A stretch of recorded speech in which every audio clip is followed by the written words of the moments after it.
Hello everyone, अगर आप एक एनआरआई हैं, इंडिया में प्रॉपर्टी को सेल कर रहे हैं तो 2 इंपॉर्टेंट टिप्स शेयर करती हूँ जिसकी वजह से आप बहुत अच्छे से टैक्स प्लानिंग कर सकते हैं। नंबर 1, जितनी वैल्यू की आपने प्रॉपर्टी सेल करी है उसमें से आप अपनी परचेज कॉस्ट लेस कर लीजिए। जो अमाउंट आएगा उस अमाउंट को नेक्स्ट प्रॉपर्टी में इन्वेस्ट कर दीजिए इंडिया में ही। इसकी वजह से आपको 0 टैक्स पे करना होगा इंडिया में। अगर हम इसको एक एग्जाम्पल के साथ समझे, लेट सपोज आपने इंडिया में प्रॉपर्टी को सेल किया है 80 लाख रुपीज में और आपने वो प्रॉपर्टी परचेज की थी 30 लाख रुपीज में।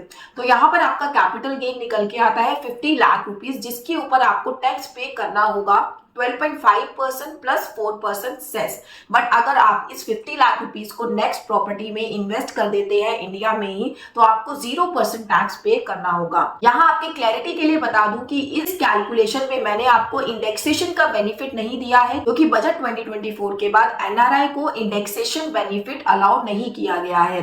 तो अब आपके टैक्स की कैलकुलेशन और भी ज्यादा इजी हो गई है। आपको जस्ट अपनी सेल वैल्यू में से परचेज कॉस्ट को लेस करना है। आपका लॉन्ग टर्म कैपिटल गेन आपके सामने होगा।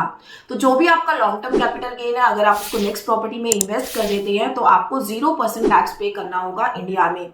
वहीं अगर आप इंडियन प्रॉपर्टी में इन्वेस्ट नहीं करना चाहते, आपने अभी अभी एक इंडियन प्रॉपर्टी को सेल किया है, आप नहीं चाहते कि आप फर्दर कोई इंडिया की प्रॉपर्टी परचेज करें, तो आप सेक्शन 54 ईसी के अंदर स्पेसिफाइड बॉन्ड्स में भी इन्वेस्ट करके अपनी टैक्स को 0 कर सकते हैं।